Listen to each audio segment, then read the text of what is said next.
美国在海军的发展中遇到了怎样的问题？这对于美国有怎样的影响？美国海军部长为何亲口承认美国在海军发展中的错误？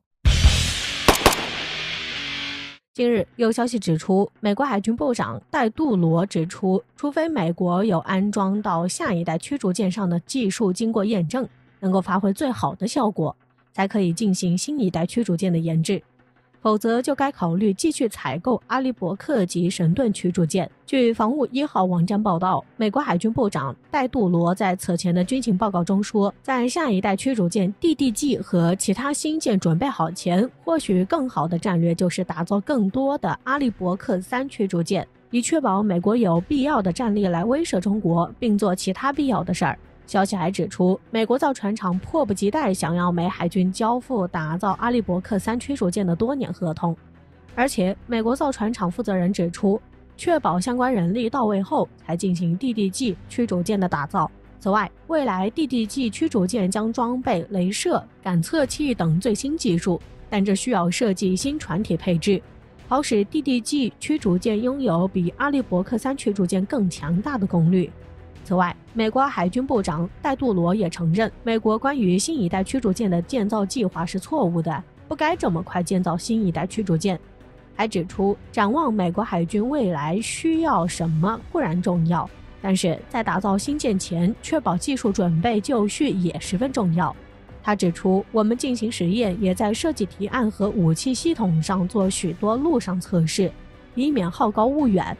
从这里我们也可以看出，美国海军部长对于美国在海军的发展上过于冒进，没有讲究实际的行为，也是极其不满的，并且也是希望美国海军的发展可以循序渐进，按部就班，一步一个脚印的发展，这对于美国海军的发展才是最为有利的。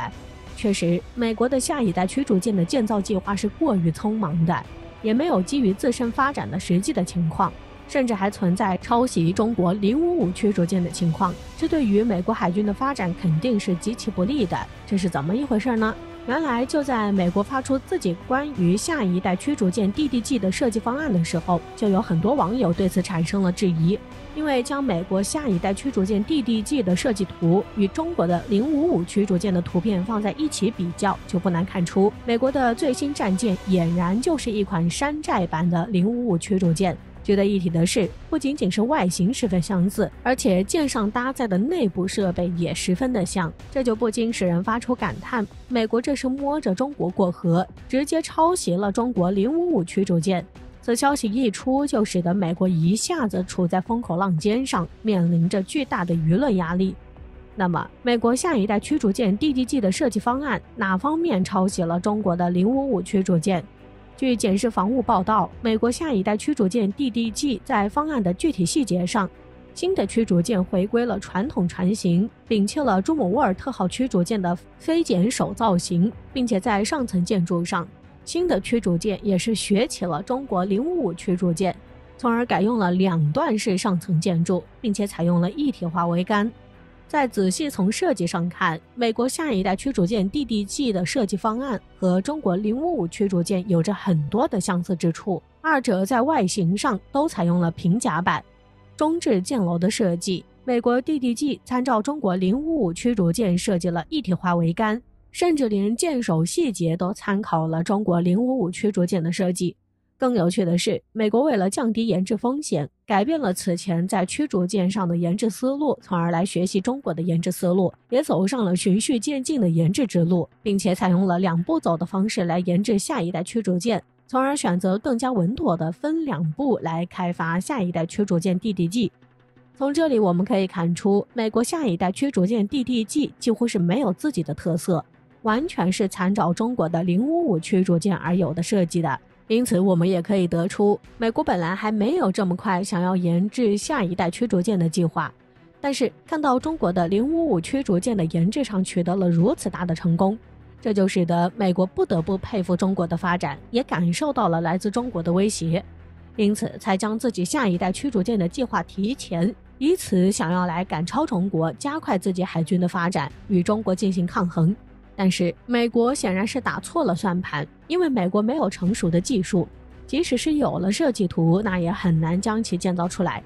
在建造的过程中也肯定会遇到很多的问题，这不但不能促进美国海军的发展，反而是对美国海军的发展造成了极其不利的影响，从而起到了适得其反的作用。很显然，美国并没有吸取此前在军舰研制中的教训，相反还重蹈覆辙了。此前，美国在建造朱姆沃尔特号特级驱逐舰的时候，由于没有去考虑实际的情况，就决定在朱姆沃尔特号特级驱逐舰上安装最先进的舰炮系统。安装了2门155毫米先进舰炮系统，将要一步登天的实现，以为这155毫米舰炮最后能够发挥作用。但是在20年后的今天，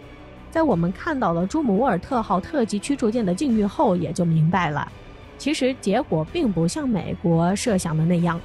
由于美国没有考虑好建设成本，这就使得一艘朱姆沃尔特号驱逐舰的建造价格就超过了35亿美元，这就给美国财政带来了巨大的压力。因此，美国就放弃大批量生产朱姆沃尔特号驱逐舰的计划。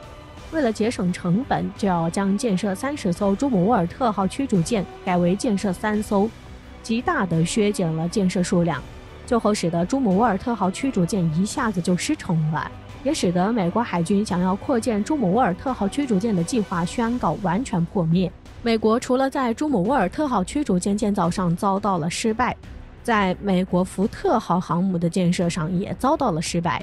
由于美国在电磁弹射系统和武器升降装置等最新技术还没有成熟的时候，就将其运用在福特号航母上，这就使得福特号航母在电磁弹射系统上总是出故障，这就使得福特号航母在服役之后，全舰各种电磁系统要么频繁出故障，要么就根本没法用，总是状况百出。因此，这就使得其的部署时间一再拖延，令美国海军头疼不已。从以上我们可以看出，美国在军舰的建造上频出问题，最根本的原因就是由于美国的军舰建造计划太过于冒进，太过于急于求成，从而导致了在军舰建造上的失败。对于一项新技术的使用，都需要花时间来对其进行检验，等到技术真的成熟以后，再将其应用在军舰上，就会取得更好的效果，也会更加的事半功倍。